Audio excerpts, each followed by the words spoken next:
I didn't realize how strong I could be until I was faced with the circumstances. And I think that may be true for a lot of people. We have a lot more strength in us than we know.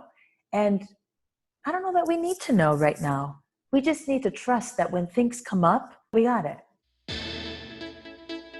Hello and welcome to the Innovative Mindset Podcast. I'm your host, Isolde Trachtenberg. In the show, I interview innovative peak performers. I talk with entrepreneurs, business owners, and creatives who are pushing the envelope to work creatively and authentically. We explore how to cultivate innovative genius to achieve our visions to succeed. This week's show is brought to you by my book, Speak From Within. If you need to communicate better and leave your listeners riveted, you'll want to check the book out. And now, let's get to it. Hello, and welcome to the Innovative Mindset Podcast. I'm your host, Isolde Trachtenberg, and I am super thrilled you're here. I'm also thrilled to introduce you to my guest today.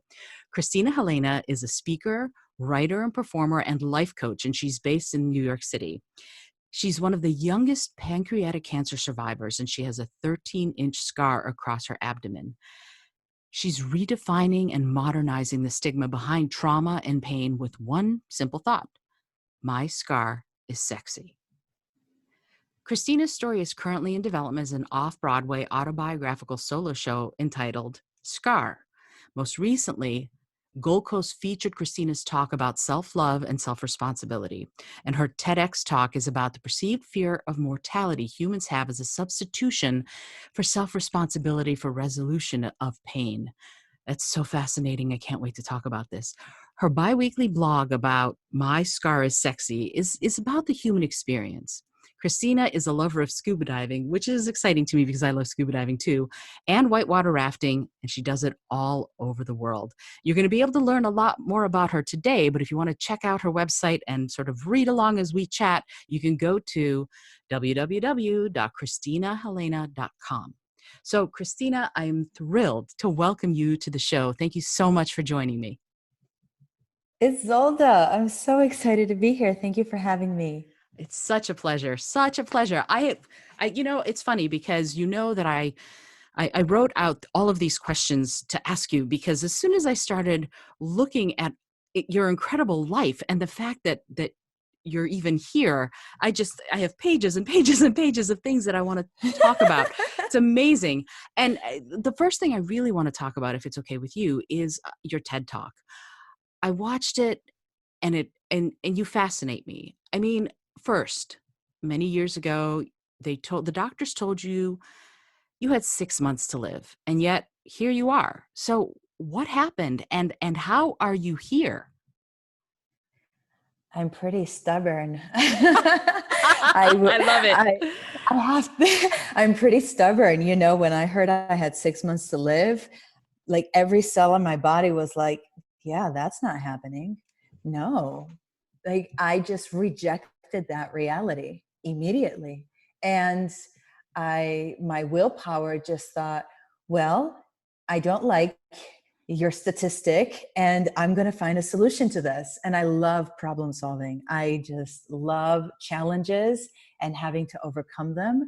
So that just began this ferocious, I would say, side of myself that just started calling doctors and started investigating this type of cancer that I had, these particular types of tumors that I had. And I just kept asking questions and questions and questions and questions. And every time I didn't like an answer, I asked more questions to that answer because I just wanted to know. And I just collected so much information by asking so many questions to the medical industry and doctors that I was able to find a path to healing and a path to a resolution and a particular surgery that would be able to save me. And ultimately, that's what happened. I met a series of surgeons and I chose the surgeon I felt the safest with, the most confident with. And we had to perform what is called a Whipple surgery, where they remove up to 5 organs, either partially or fully, and then reroute your digestive system. And that's what we did. Now, the reason I say up to 5 is because every person that has pancreatic cancer has sort of like a different combination of it. It just depends what organs near the pancreas have been infected. For some people, it may be like 1 or 2 organs. For other people, it may be up to 5 organs or more. So that's what dictates how many organs are removed.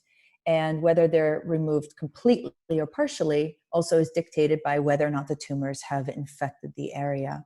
So for me, it was 5 organs that were infected and were removed to save my life. And then my digestive system was reconstructed. And here I am. Wow. You say it like, so this is, and then we went for a drive on Sunday. It's amazing to me. It's amazing. You amaze me. I'm going to just say it that way. But it's also amazing to me that the tenacity that you had when you were pretty young to go, okay, this is how things are going to go. And you chose your path.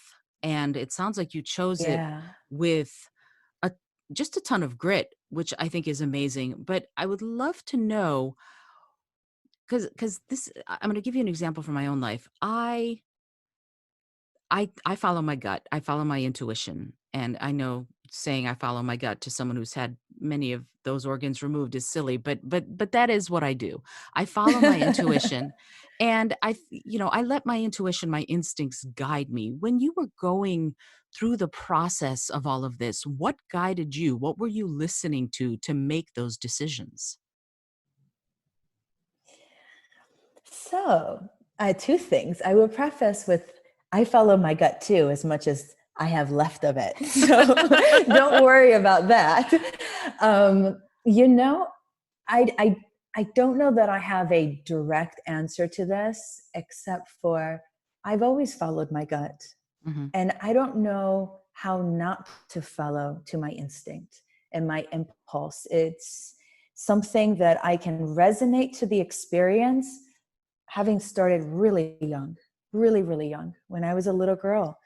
And it just became something that when I was young, I would listen to it, I would have impulses.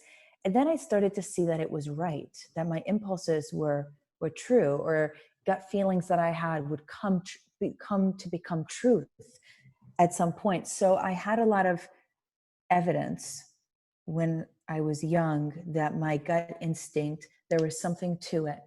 So I just became very comfortable with listening to it. And because I'm comfortable with listening to it, I feel that in moments where it's screaming at you, not just talking to you, those moments become sharp.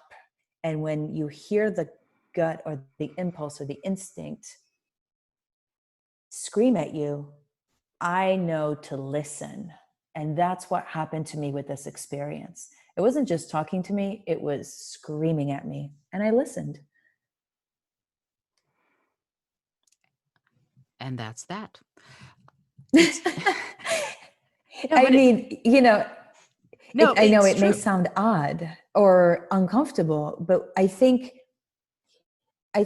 you can have a relationship with your instinct where you doubt it, or you can have a relationship with your instinct where you don't doubt it. And it's the one thing you don't doubt. And that Absolutely. is tricky, right? There's a delicate balance to that. And only one's inner radar can tell one what to trust and what not to trust, right? And I think the more we practice this, the more comfortable we get with it, and also the clearer, if that's even a word, Clearer, sure, sure. clearer. Mhm. Forgive me. English is not my first language, so sometimes I have these like lost in lost in translation moments. But Right. the more clear that becomes for us, that we can identify that within our own self. It's a relationship with your own self and your own instinct. And the more you listen, the sharper it becomes. I agree on all counts. English isn't my first language either, and we should talk about that. The fact that we're both immigrants and we both got placed in Detroit, I think that's just hilarious. And yet we Yeah. never met. I think I'm a little bit older than you are. But yeah, it's interesting what you just said about the more you listen to it, the sharper it becomes. It I the way I look at it, and I'd love to get your thoughts on this, the idea of conscious versus subconscious. My conscious mind can lie to me, but my subconscious mind never lies to me. It doesn't lie. It has no reason to lie. And so the more I listen to those subconscious sort of little whispers, the more I walk the path I'm supposed to walk. How do you feel about how does that align with what you believe? I think I would agree with you completely, to be honest with you, because I'm not an expert on the subconscious, and necessarily, I feel it's like one of those words that sometimes it means one thing, but it resonates as something different for so many people. Sure. And I resonate with what you said in regards to the whispers, right? These impulses, like for me, they come in impulses. They come in these random thoughts. They come in these instincts or gut intuitions, I would say. And sometimes the subconscious for me comes through my dreams. I can Mm, have really powerful, wild dreams. And I've gotten into the habit of, when that happens, wake up, write the dream out, keep a dream journal. And that has become very insightful for me, because I mhm, feel that with dreams, the dream is just one piece of the puzzle. And a long time ago in my master's program, I took a class on dreams and psychotherapy. mhm, And one of our exercises was that we had to keep a dream journal for 10 weeks, the entire course, time of mhm, the course. And what I found fascinating was that if I read every single dream individually at the time that it happened, it wouldn't really make a whole lot of sense. When I read the entire journal at the end of the course as one long entry, it was wild. It was really wild, because it was multiple pieces to the puzzle put mhm, together, and it started to take shape, mm, and things made more sense to me. And I feel like for me, that was my subconscious communicating with me, but in doses, right? I sure. think if we all heard what is in our subconscious in one dose, in one session, it could be crippling. It could be so severely painful that it's counterproductive. Mhm. Part of healing, I think, takes time. And thank God it takes time, because it's too much to take on all together in one moment. We're humans, we're delicate, and we have to be very gentle with that reality of ourselves. I think we're not superheroes, even though we have moments of being superheroes within our experience of the human experience. I agree with you completely, and yet you have been superhero-like many times in your life. Mhm. So even as I hear you say we're human and we're not superheroes, I mean, I agree. I think it could be overwhelming. I think it could overwhelm us if we had to deal with all of the and process all of the things that the subconscious or the some people call it the shadow self, some whatever the word is that we decide to use, that it might have to display to us. And yet Mm. there are times when just the amount of strength that we can show is incredible. It's almost unbelievable. And in your own past, the car accident where your car flipped when you were in LA, Yeah. you said something that's so fascinating. When the officer asked your name, you said something along the lines of, "Nothing can kill me, officer, because I can't die with an unresolved soul." I know. I did say that to the police officer in LA. I think he looked at me and was like, this girl is just completely out of it, or just nuts. Um, for me, that moment in Los Angeles, getting, I had been in 4 car accidents prior to that car accident. Wow. And all 4 car accidents prior to that, I had just been rear-ended at a red light. I was Mm, completely stopped, and somebody would always rear-end me. And I found that to be so fascinating. It was like the cars behind me were just pushing me forward, as if I metaphorically did not want to move forward in my life. hmm. So I kept getting in these car accidents where I was getting rear-ended. And then this 5th car accident, I was flipped upside down. I don't even know how many times I flipped. I blacked out during part of it, I suspect. And that was like the final straw for me. I thought, okay, this is an accident you probably could have very easily died from. Had you looked at the car, you would have thought, there's no way anyone walked out of this car alive. And I thought, you didn't die. You're not going to die until you resolve your soul. I've been pretty fascinated with the soul. I don't know where it came from. My fascination, I mean, but I've always just paid a lot of attention to it. Mm-hmm. And I had trauma that was unresolved. I had wounds, scars that were unresolved that I find to be pretty normal for a lot of human beings. And I had more of a fear of dying unresolved than dying, because I don't know why. Who knows? I grew up in Greece, and I wouldn't say super dogmatic environment, Greece, but Greece can be dogmatic in a way. It's, the majority of the country is Greek Orthodox, and that is definitely the soul of the country. And I had this relationship to perhaps the afterlife, whatever that is, whether there is an afterlife or not, whether there's reincarnation or not. I have no idea about any of these things. I don't even necessarily subscribe to any of them, because the reality is I don't know. Mm-hmm. But I used to think, well, if there is an afterlife, well, then I should do my best to go there as prepared and as resolved as possible, right? So I see how glimpses of my upbringing and religion have affected me, even though I don't necessarily want to subscribe to them, which is probably why I went to study theology and philosophy, because I had a lot of questions about the subject matter. But the idea of dying with things of this world, taking them with me, I just didn't like that feeling. I wanted that experience of coming to the end, or, some of us don't have the privilege of, and I say privilege, right, of knowing we're in transition. Some people die from bullets, and some people die from car accidents in the snap of a moment.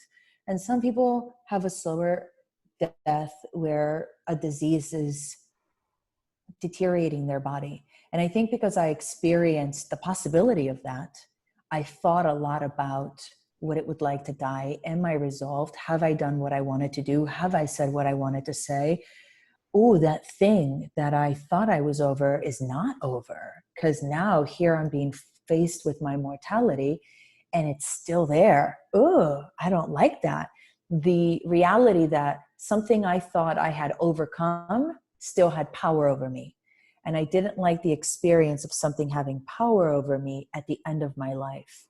I guess I wanted, for my own self, I wanted that transition to be peaceful. So when I was faced with my mortality at 19 years old from a disease, from cancer, I thought I became a witness to these realities in myself that I perhaps didn't want to acknowledge, or didn't even have the capacity to acknowledge. I mean, I was 19, for Christ's sake. I was young, and my brain hadn't been developed yet. So I learned a lot from that experience, which then dictated how I was going to live moving forward. I wanted peace. I wanted peace. And I wanted to feel that feeling of scars and wounds don't have power over me. I have taken my power back from them. And that I can live not being afraid of when death might come again. Because in a sense, I'm ready. Not because I've lived everything I wanted to live, but I don't feel entrapped by shame or wounds.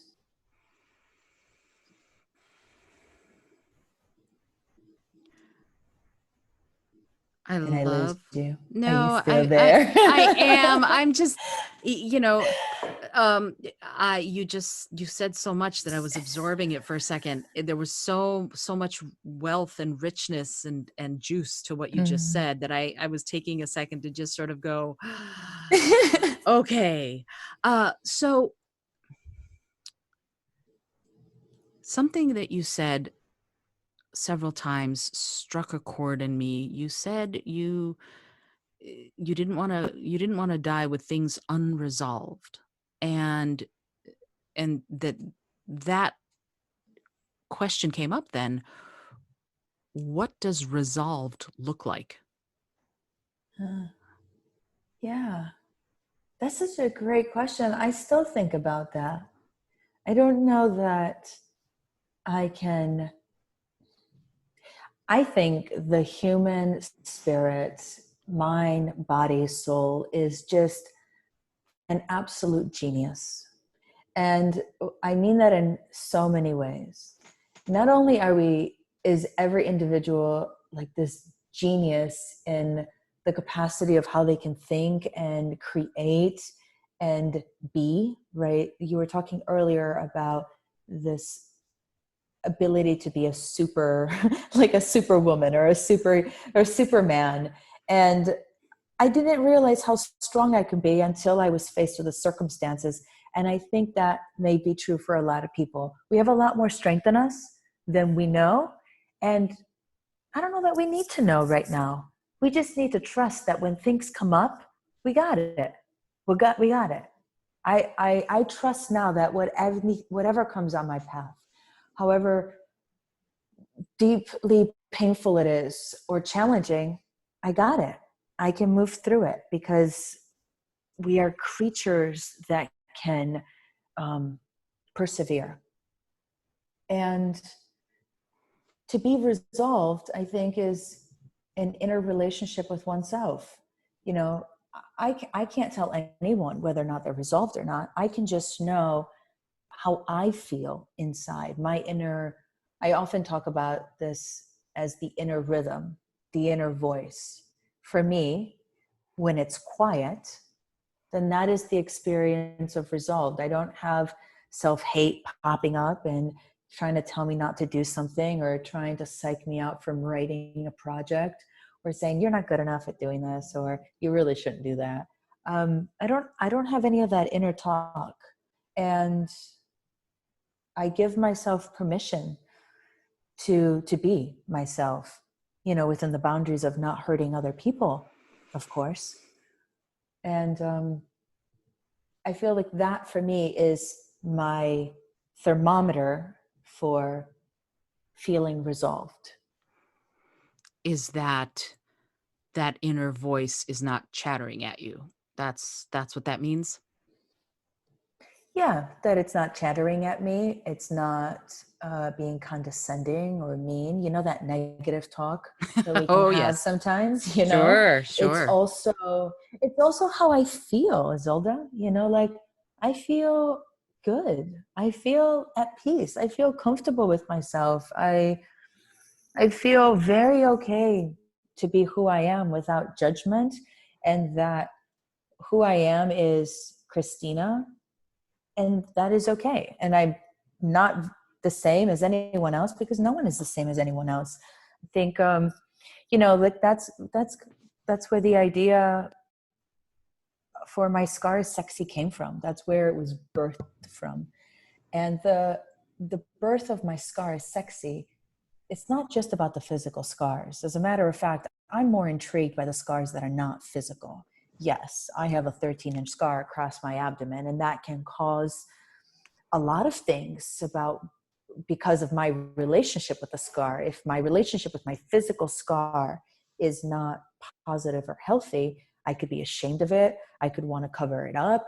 I could feel that people judge it or not find me pretty, on a basic level of, in a dating environment, let's say. Mm-hmm. But I'm fascinated by scars that are emotional and spiritual and psychological. And those also have a lot of weight. And for me, my scar is sexy. Scar is in all those categories. And whatever the scar is, whatever the wound is, I don't think that whatever happened is sexy. And I will clarify that. And I will always clarify that because sometimes we get scars from vile actions that someone else took, violent actions that someone else took, scary and dangerous situations. But I do think that who we become because we decide to heal the scar take responsibility for our own relationship to the scar, even though the responsibility for causing the scar is not ours, is very important. And I think that is sexy. I think a human being that says, you know what, this, and this happened. I wasn't responsible for it, but I'm going to heal it because I know that whatever happened, whoever happened it, is not going to come and apologize.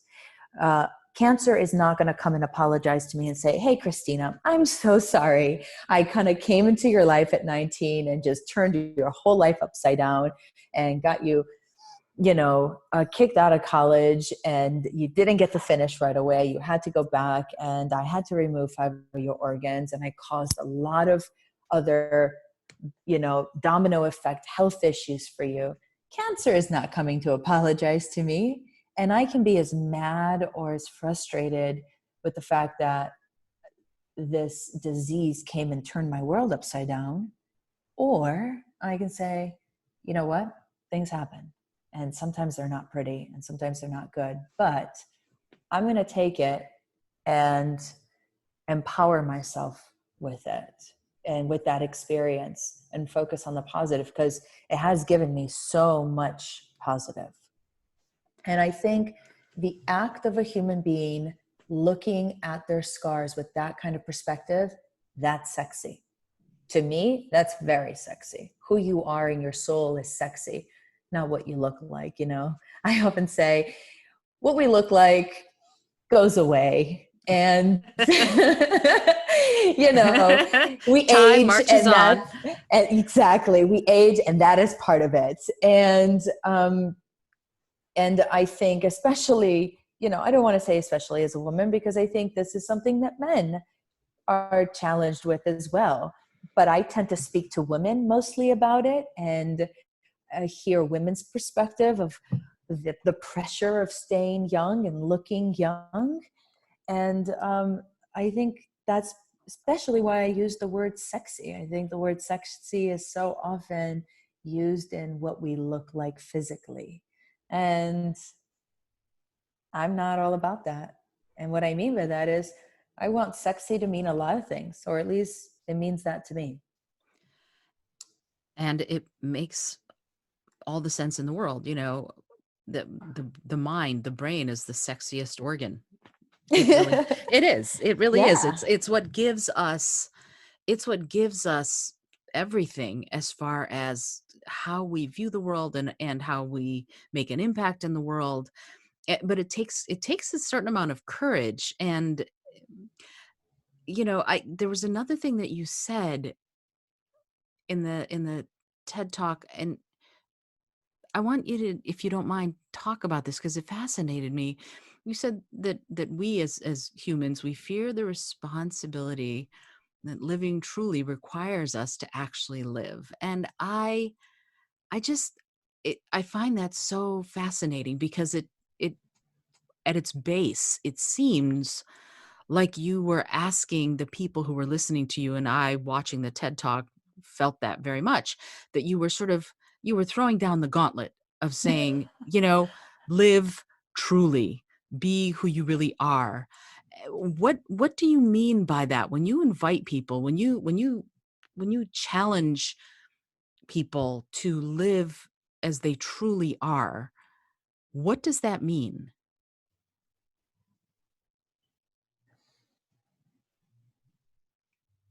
I recognized in myself after I had my Whipple surgery and post, in recovery of cancer, I will say, that experience unveiled to me the masks I was wearing to operate in the world within safe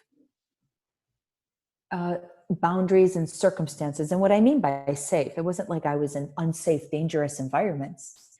I mean, within the safety and the comfort of what we want to show the world and how we want the world to perceive us, right? I feel as a human being, this is what I was doing. And from, some of my coaching clients, other people have been challenged with this as well. We all wear a mask. and we want the world to see us in a particular way. And that is okay, actually. There's nothing wrong with that. Because at the end of the day, everyone should feel safe and comfortable and good. But where I, as you say, drop the gauntlet and want to challenge people is, do you need the mask? Or is there something that the mask is replacing that if you healed, it would allow you to wear less masks? And that process of taking off the masks and healing what the mask is there to cover up is fascinating to me, because that's what I had to see in myself. And I don't know if anyone was wearing more masks than me. I think I had the most masks a human being could wear in the history of humanity. And I began to look at my masks, because what facing my mortality did for me was, hey, you've been wearing all these masks this whole time. Yeah, you think you've dealt with all this stuff, but you haven't. You think you've lived this life that you wanted to, but you haven't. And what are you going to do about it? Because, oh, the time is ticking and I might take your life away in about 2.5 weeks. Because there was a high mortality chance with the operation I was having on top of the 6 months that I had been given to live. And for me, it just kind of put me into that questioning space immediately. Mm-hmm. So what I mean about, we fear living, I think we wear the masks because we're comfortable wearing the masks. And I want to challenge people to be okay with being uncomfortable, because it's in being uncomfortable that you're going to learn more about yourself. And I call that the magic about who you are, like really who you are. And it's fascinating. And then when you start to fall in love with that process of discovering more and more of who you are, your authentic self, not that any version of yourself at any time of the journey is inauthentic. And I will say that, because it's not like there's this authentic self and anything but that is inauthentic. It's all authentic, but getting more and more to the core of who you are, closer and closer and closer, with less and less masks. And all that requires, from my experience, compassion and love and patience and time and gentleness. Negative talk is the opposite of gentleness. And that's hard for a lot of people, including me. It took a long time to quiet that gentleness. And for me, it was having patience with it, having a lot of patience with it. Sure. And it makes sense, patience, kindness, compassion. It's amazing to me how often we will show those to others, but we'll shortchange our own selves, that we won't show that same kind of compassion and kindness and patience to ourselves, to the process that we are going through. I find that fascinating, Yeah. how often I speak to my own coaching clients, and I'll ask them that question. If you can show that compassion to this person in your life, what keeps you from showing it to yourself? And they often have sort of, the light bulb goes off over their heads, because it's not something we think about.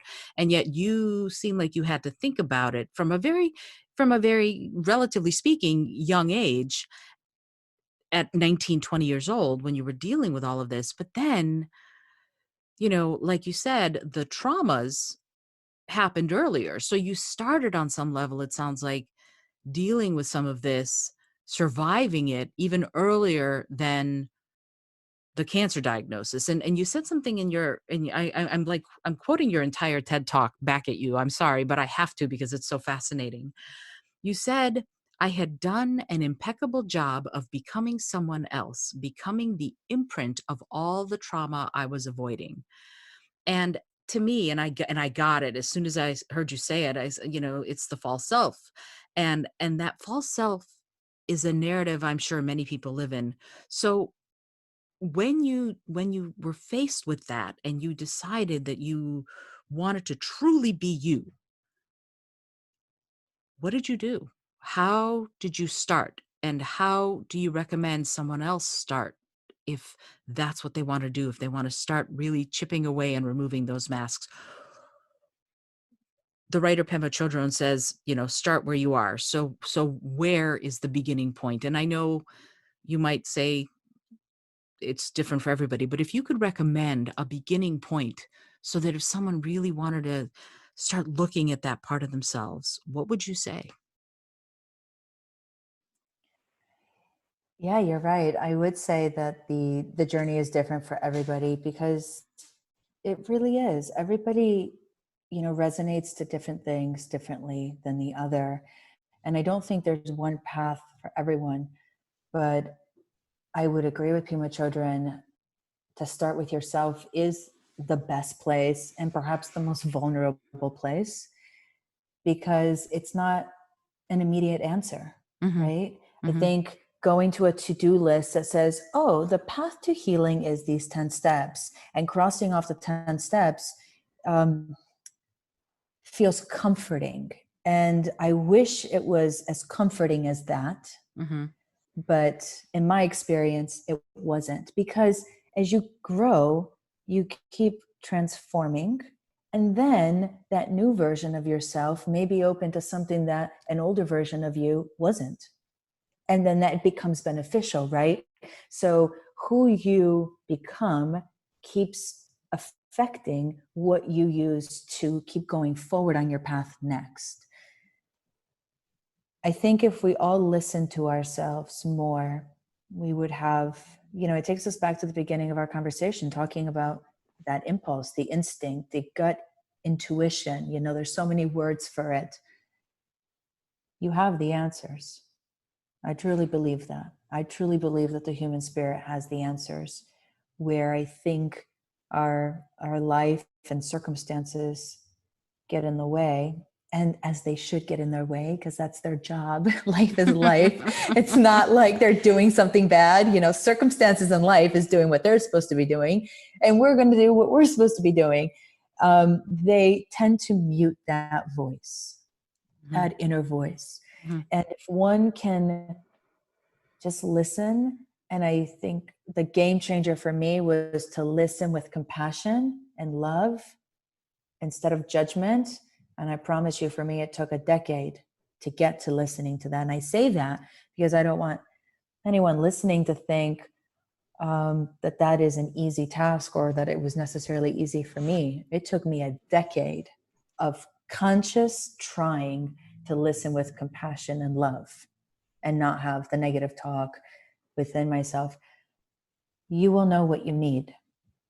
And there's just so many things. I mean, from books to leaders who talk about subject matters, depending on what you want to explore within yourself, to therapy and meditation and dance and this writing. I mean, for me, writing was crucial part of the experience. And that's where my solo show was birthed. My solo show was birthed out of me consistently writing about my experience as I was healing from my experience. And then at the end, I ended up with this solo show that we are developing for the theater. I love that so very much. I love, love, love, love that you you took control. You took not control, maybe ownership of your life and turned it into art. I that's just the most, for the person who hosts the Creative Mindset podcast, this is brilliance, just sheer brilliance. I love it. I love it, love it, love it. And it's interesting to me that you chose to express your process through creativity. And I'd love it if you take a minute, if you could, and talk about how did you decide that it ought to be a play rather than a book or a long poem or something like that? Like, you wrote and wrote and wrote and wrote, but what prompted that spark of inspiration to tell your story in this way as a show that you could perform for people?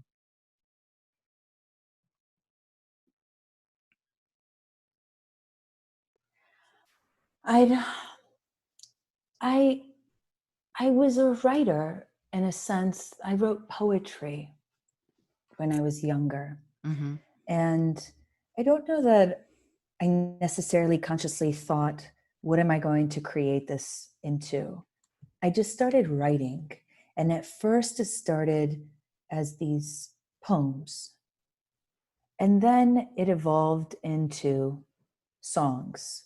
And I would say probably really bad songs because I'm not a singer. I'm not a musician. I don't even know where I had the audacity to write a song, but I did it, right? Like I was like, oh, I'm going to write a song. And then the storytelling within the songs and the poetry then became monologues. And then the monologues, I realized, could be sort of put back to back, and then they would tell a story. And then after I wrote the monologues, when I wrote monologues about other characters in my life, other people in my life, then I wrote the monologues from their point of view. And then when I wrote them from their point of view, then I rewrote the monologues and I included dialogue. And then I destroyed all the monologues. And then I took the dialogue from one monologue and the dialogue from another monologue from the two characters that were in the same circumstances. And then I put it into a scene. And that was really the process that just happened instead of me deciding it was going to happen that way, of how I ultimately ended up with the solo show. And I would say pretty early on in the process. Now, mind you, I've been writing my solo show for 8 years, because writing autobiographical work is delicate and needs time, especially if you're healing from the story as you write it. It's not necessarily a fast process. But I realized early on, because of the structure and just what naturally came out of me, that it was going to be a solo show. And I, as a performer, was really excited by that as well. And also absolutely terrified, like beyond terrified at the idea of playing 38 different characters who were all people from my life. Wow. And then like having to become them and transform into them and then have to study them. But what was fascinating, what was not fascinating, I don't know about if that's the right word. What became unveiling about that process was, in order to perform somebody else who you know in your real life, you have to understand your story from their perspective to play them authentically. And there became another form of healing. Now, had you asked me earlier, like, what would someone do to heal?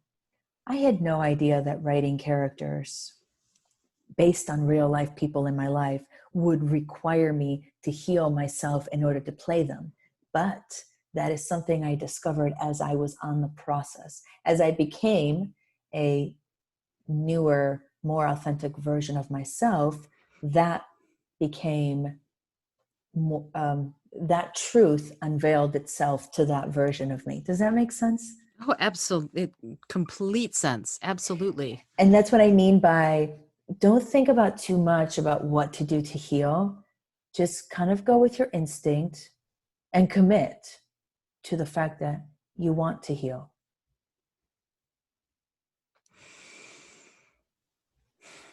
Okay. So here we go. One of the other things that you said in your TEDx talk was our human need to belong suppresses our pain and empowers our fear. How does someone who is afraid just kind of follow their instincts? Like how do you get to that point where you can, I'm not saying face down the fear. I'm saying perhaps, because I think fear honestly is trying to give us information. So how do you invite fear Mhm. in for a cup of coffee? How do you go, okay, let me learn from you what I need to learn from you before I let you go? How how do we do that? How do we, instead of suppressing our pain through our need to belong and therefore empowering that fear, how do we step into our own shoes, if you see what I mean? What is your thought on, and I know, again, you'll probably go, that's individual, Isolde, stop asking me these questions. But at the same time, there's something here for me that I know, I hope I don't sound too nitpicky. Like I've got, I'm sort of like a dog with a bone at this point, but there's something here that I feel is an awareness thing, that once we're aware that we want to heal, and we grab onto it, that becomes the most important thing. And then on some level, we don't worry so much about belonging anymore. We don't worry so much about being afraid anymore. But the question I have is, how do we get to that point? How do you encourage the people that you work with to get to that point?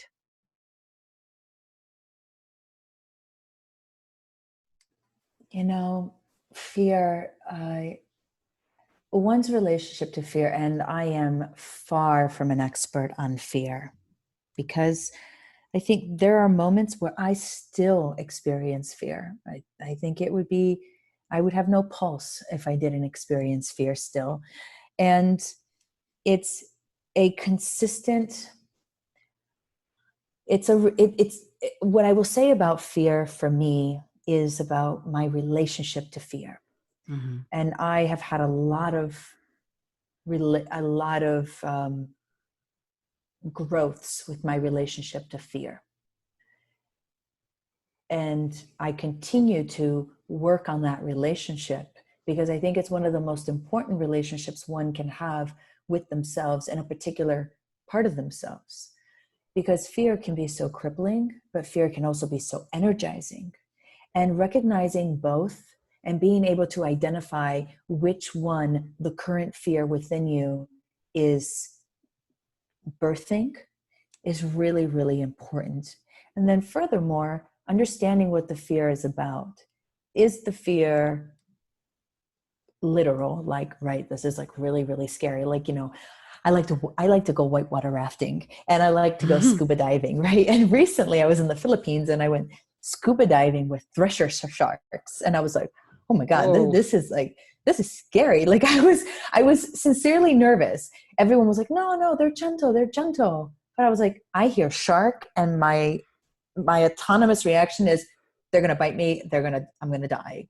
So there's that kind of fear. And then there's fear that's like, I have fear because this is challenging me to become better. This is challenging me to do something that I need to do, but I'm terrified of doing, right? And there's different types of fear. Sure. And being able to understand what the fear within oneself is about is half the battle, because then you can move through it. Or if you need help moving through it, get the appropriate help to move through it, or the appropriate support, right? And fear is, we could do a whole other episode just on fear. Absolutely. And and I will say this again, because I'm far from an expert on it. I think in my younger years, I suffered a lot from fear, quite a bit. And I think you're absolutely right, though, that, we all experience it differently, and there are different types of fear. And yet, I think anytime, they don't call it growing pains for nothing, right? Anytime you are uncomfortable, anytime you push your limits, you strike out for new territory, new ground, a certain level of fear is almost natural, because otherwise you're not taking good care of yourself, Mm-hmm. So Yeah. whenever we're trying something new, I think a certain level of fear is okay. It's just, to me, the issue is when it debilitates us, when it stops us from meeting that new horizon or from rising to that challenge, is when it makes us go, no, I can't, rather than what if. So if you Yeah. are in that state, if you are seeing that in yourself, like scuba diving with the sharks, right? There is a moment where you go, am I going to let this stop me, or am I going to take the chance that the experience on the other side will be worth it? Yeah. Yeah, I think it comes down to, similar to what we said about instinct, right? You quantify it. And the more you have a relationship with your impulses and your gut feelings and your instincts, right? You cultivate that relationship where you can decipher, um, is this an impulse right now? Is this an instinct? Or is this me wanting to do something because I don't want to do the opposite, right? Mm-hmm. I think that same fear requires and deserves that same attention, if that makes sense. That same attention to cultivate that relationship, to understand where is the fear coming from. Absolutely. And I think that what you just said is exactly right. When you, I call it, let's invite the fear in for coffee, let's have a cup of tea with it. And I will ask my life coaching clients to sit down and ask their fear some questions. What are you trying to tell me? Because something is here, and it's possible that I'll go, oh, actually, I've just, when I was a kid, I got mustard in my eye, and that's why I've hated mustard this whole time. Not that that's necessarily an example, but you see what I mean. So at some point, we we look at all of this, and we have to decide how much of it is going to sort of keep us on the underside versus on the top side of being in control of our own destiny. And when you chose to go scuba diving with the sharks, that was you taking a stand. As far as what I can see, you were like, no, this is something I've decided to do, and even though I'm afraid, I'm still going to do it. So there's something that urged you forward, and you did that, and you owned it, if you see what I mean.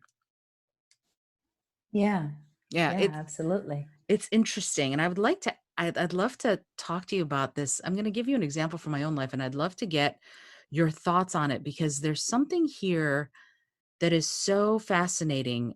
I want to switch, if you don't mind, to talking about your Gold Coast, your Gold Coast talk. I can't even say that out loud right now. So let me lay this out for you, because it's about the soul.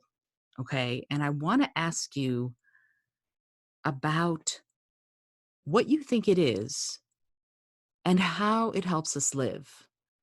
Because I think there's something that is so powerful in something that they say, weighs 21 grams. But what is it, as far as who you are and what you believe? What is the soul?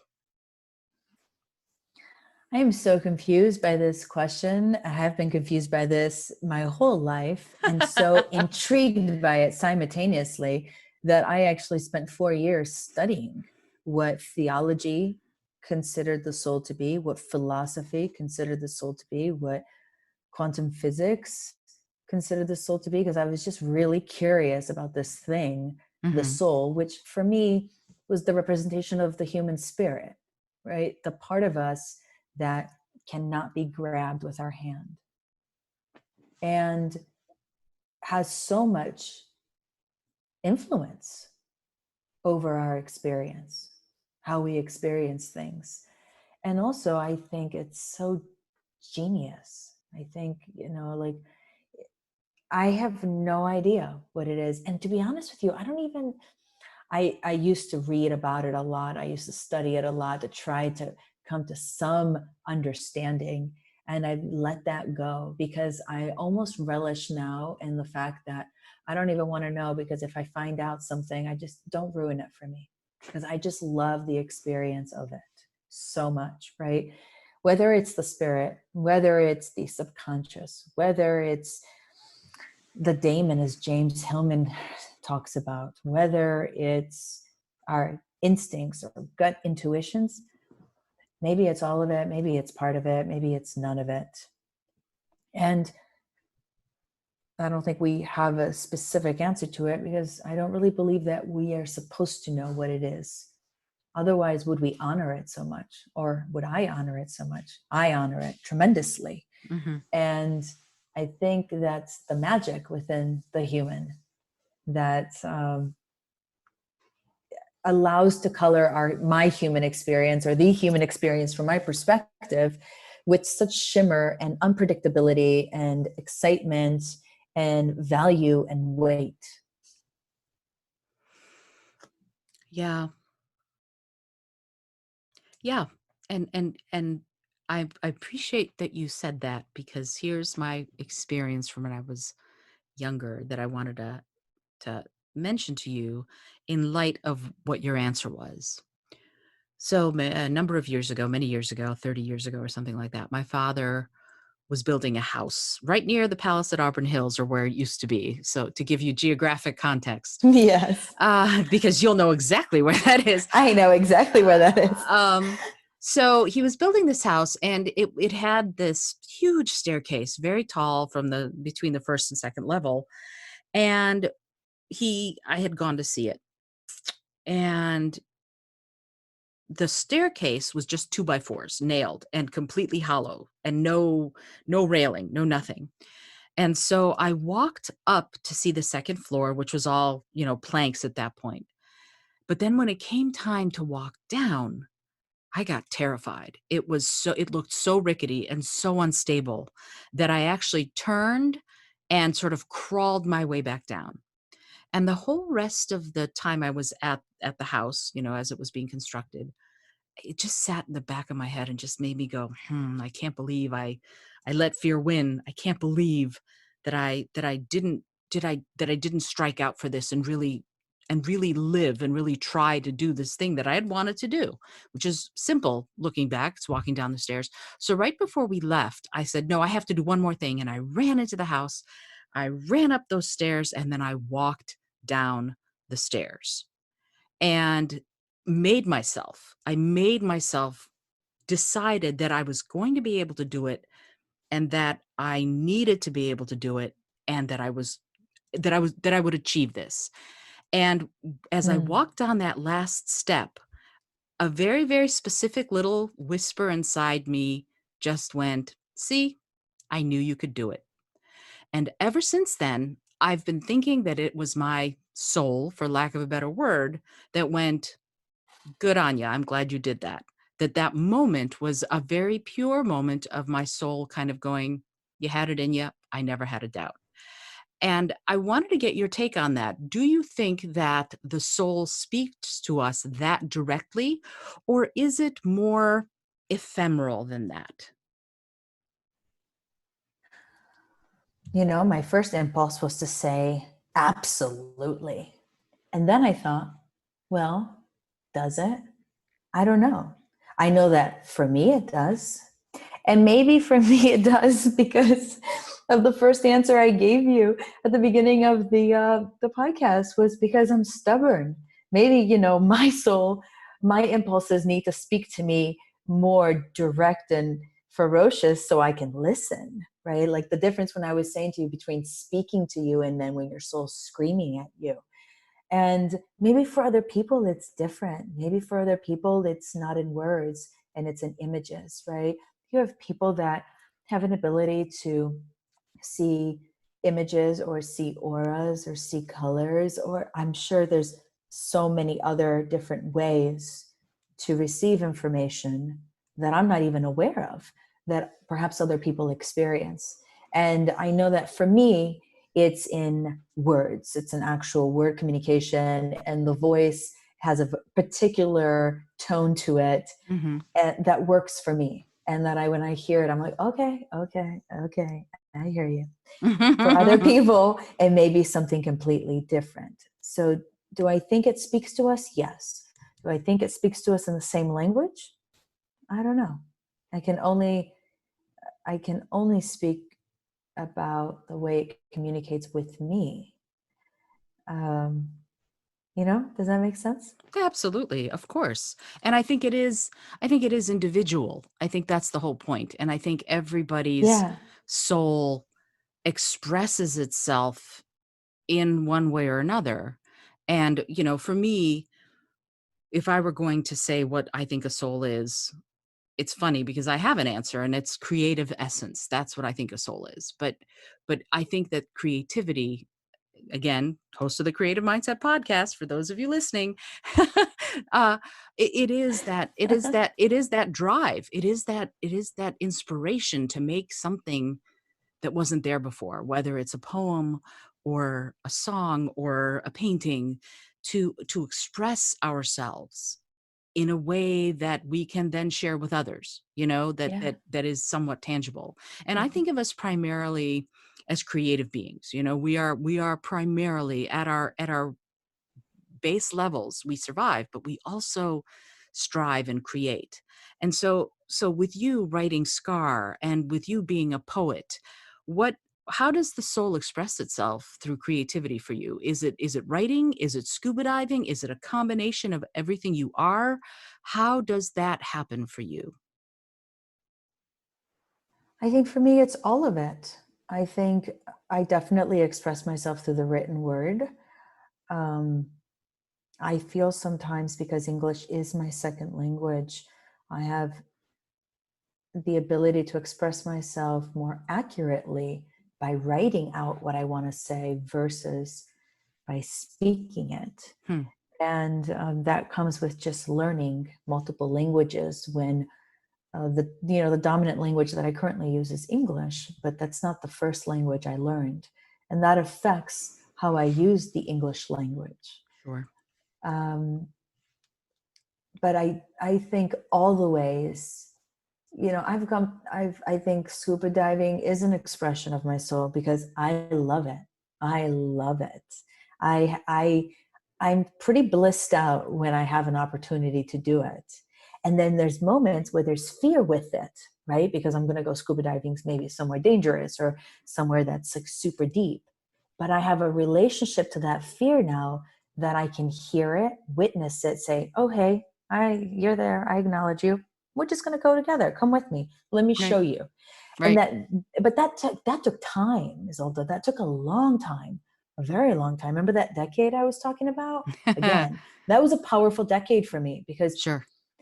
did I know that it was going to take a decade? No, but I was committed to feeling and becoming a particular woman and feeling a particular way. And however long it was going to take, I was okay with it because I was okay with it taking the rest of my life to become it, even though there was a chance I may not get to a place where I was this comfortable with myself prior to my death.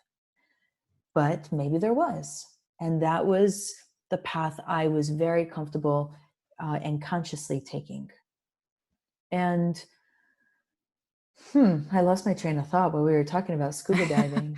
Well, we were The idea of scuba diving totally took me somewhere else.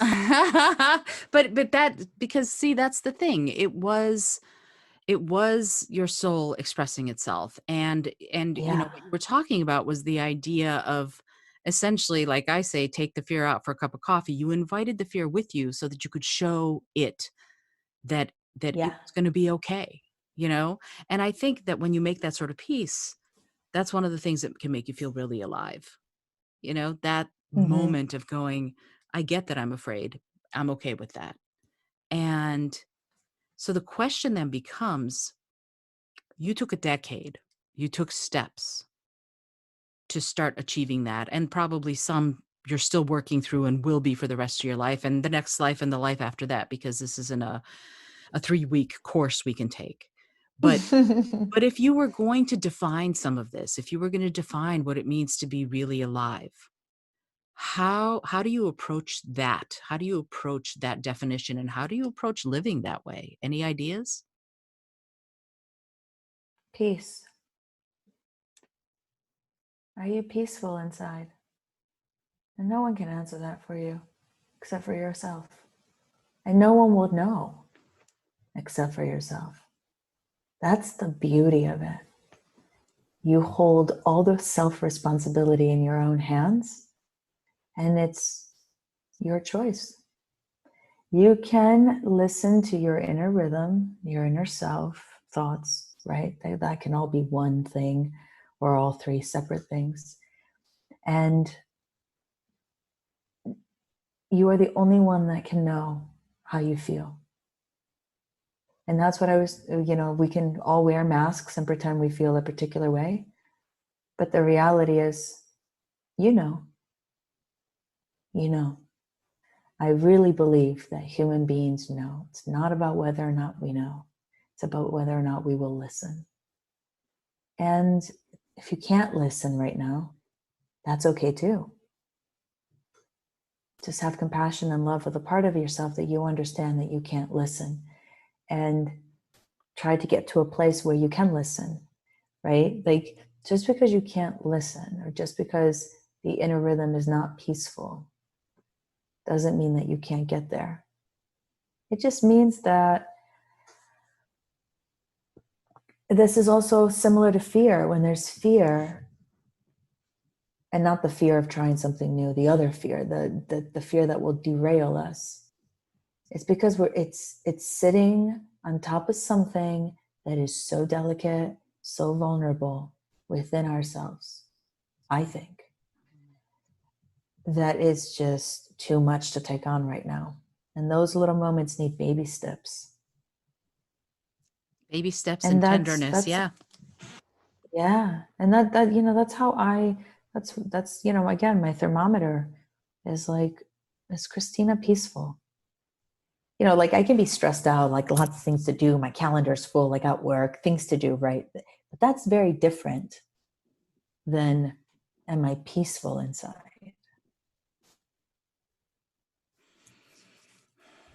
It's such a powerful statement, just asking yourself that question. Am I peaceful inside? And maybe that's a place to start. you know, I we've been Mm-hmm. we've been talking about this for the last little while now, and for what seems like, both 2 minutes and 14 years, this idea of, no, doesn't it seem like we've been talking forever and yet we've Yeah. just begun? It's Yeah. amazing. But this idea of just asking, start with that question. Do I feel peaceful inside? What a beautiful way to Yeah. start. What a beautiful and poignant and delicate and tender way to start. So I want to thank you for that. I think that's a really just a lovely way of encapsulating this whole thing. Start with that question. And if you do, then there you go. But if you don't, then perhaps there are things that you can do about it as you learn about yourself. There's something Yeah. very, very simple, yet very powerful about that. I love it. Thank you so much. That's Yeah. fabulous. So I wanted Thank to, you. oh, I appreciate it. yeah, Thank you. amazing, amazing. So before we go for the next 4 hours, I know that you have a life to get back to. so, so um, I was wondering if you have, sorry, I have to take a drink of water. I No, feel like saying, please. talk amongst yourselves for a second. What resources could you recommend for someone who wants to embark on this sort of journey to themselves? Do you recommend people go study? Are there any books? What are your thoughts on that? Or is it more an internal process and we all come to it in our own way? All of it. I mean, everything from, again, I think I have come to realize that for me, that journey was so different than what I suspected it would be like. And that as I was on the journey, I discovered more ways to heal, whether it be meditation, whether it be, I joke in my talk that I did everything, because at the time I was living in Los Angeles. I did crystal healings, I did chakra cleansings, I did meditation, I had a shaman, but then I did a lot of writing, I did a lot of reading. I went and, did a master's course in consciousness studies, only because I thought everything I'm thinking about is just, I must be crazy. I need some reason for all these things, right? So I just kind of did it all. Mm. And I think what's important is to just be open. Just be open. I don't know. And for some people, it may just be time. For other people, it may be books. For other people, it may be healers or meditation or therapy. For other people, it may be ayahuasca. There's so many things. For some people, it may be a particular person that comes into your life and just helps shift it and just affects you to your core in such a beautiful healing way that just helps shift it. I don't know that we know. And just being open to it and the possibilities, I think, is the best advice I can give anyone. And I think it's brilliant advice. We have to be ready to open, I think, and that can be a challenge. And that's where we get back to this idea of getting comfortable with your fear and gently pushing those limits, being vulnerable but being tender with Yeah. yourself at the same time, which I think is so important. You seem like a woman who's always questioning and always seeking. So what are you curious about right now? What are you studying? What's got you going, I want to know more about this? You're gonna laugh at my answer. Oh, I love it. Good. Coo- Cooking. I have discovered also, recently that making a lot of great salads doesn't mean you're a great cook. And when you're missing so many organs, you by default have to eat healthy Mhm. because I have so many food restrictions, which limits me to, I tend to eat a lot of salads. And when you're an artist and a multidisciplinary creator, we're busy, and I've gotten so used to like a few meals that are predominantly raw. And I thought, oh yeah, I make a killer kale feta cheese salad. Like, I'm a great cook. And then all of a sudden you have to like actually start making meals. And I realized, oh, I'm not. Not that I'm bad. I'm just don't have vast creativity in cooking. So I really have been focusing on studying cooking and like how to cook a steak, not just like trial and error, like reading blogs or books about cooking and recipes. And I find it also refreshing to be learning about cooking right now because I so often I'm like reading and studying about all the heavy stuff, psychology and philosophy, which I love, but it can be intense. The thoughts and ideas can be intense. And cooking is light.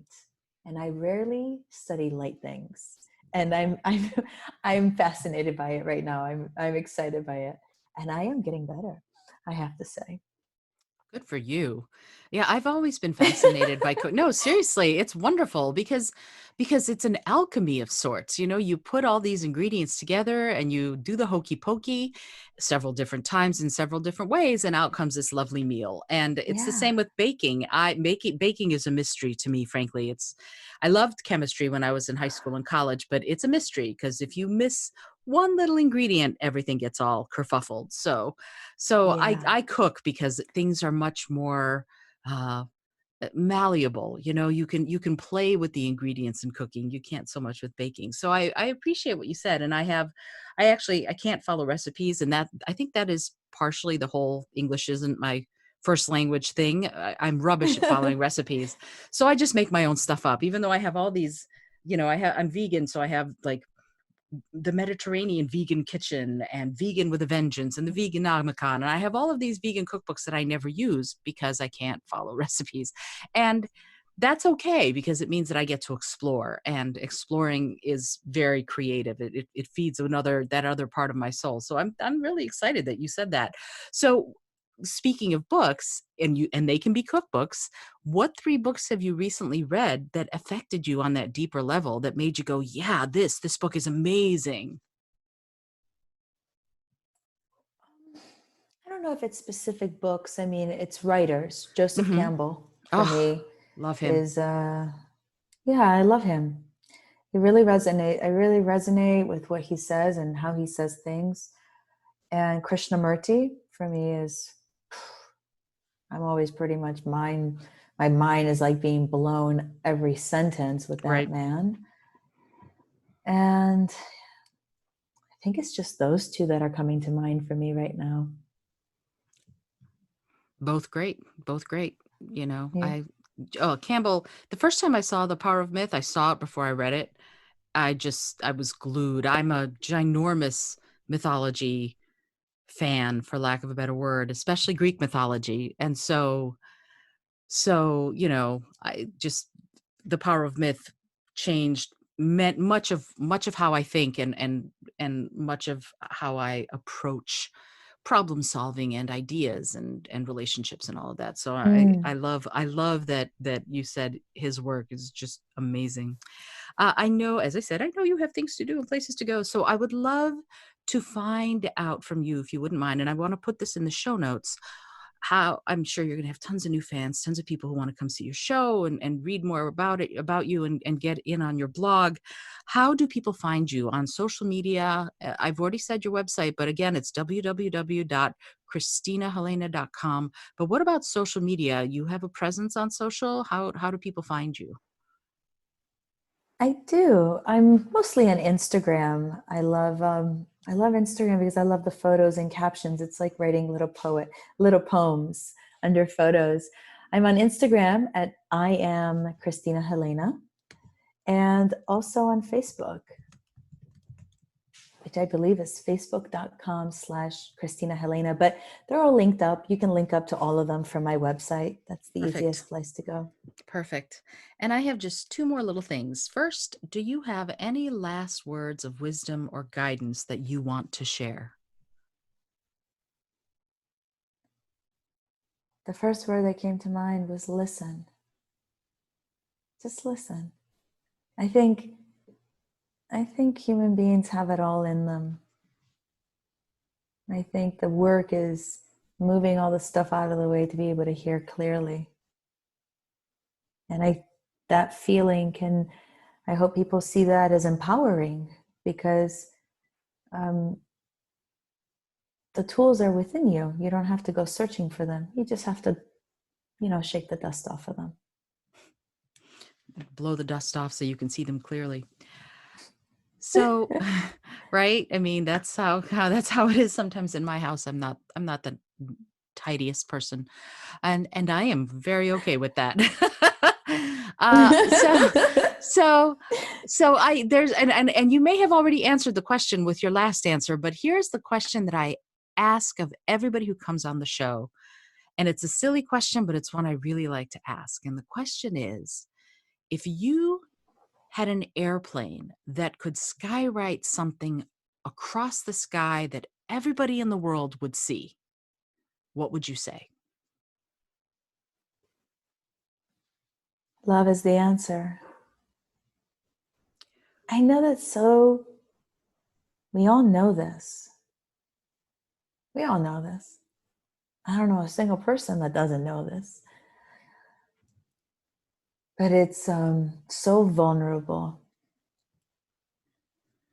to come from a place of love sometimes. And that vulnerability can bring up things. But like Brene Brown says, if we can be in our vulnerability, then the love is just autonomous, I think. Mm. Yeah, and it is crucial to and part of everything, I think. And you know what's really funny? Here's what's really funny about what you just said. So as I said, I ask this of every guest who comes on the show, every single one. And I did an interview earlier with one of my dear friends. He's a Grammy Award-winning musician, Al Petaway. And would you like to know what his answer was? What did he say? Love is the answer. Oh my Literally the gosh, exact today's same. the day. Today is the day. When you said that, I was like, that's exactly what Al said. And it's just, I was like, well, obviously there's something in the air. I love it. I love it. Yeah, that's the exact same thing. And then he went to the Beatles were right. So, so that's where he took it. But yeah, it's so, like you said, it's basic, it's simple, it's real, and it's just the truth. That's it. It's just the truth.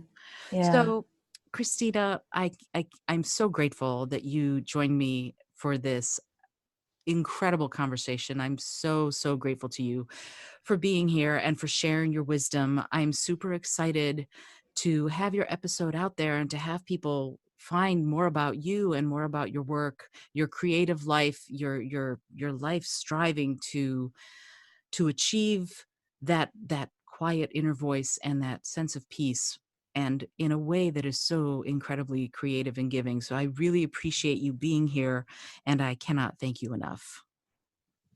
Oh, Isolda, that's beautiful. Thank you. It was really my pleasure to be here, and I relished in this conversation with you. It was just so juicy. Thank you for having me. So much fun. My pleasure. My pleasure. And you're going to get to know more about Christina Helena through this and follow her work, get on her blog. It's brilliant. She's got so much incredible stuff to say consistently, which I just adore. As it is right now, you have been listening to the Creative Mindset Podcast. My name is Isolde Trachtenberg. If you liked what you heard, let me know. Leave a review. Get in touch, find out what makes you feel fulfilled and happy and creative, and just go on and do it. Until next time, again, this is Isolde Trachtenberg, and I send you all of my love.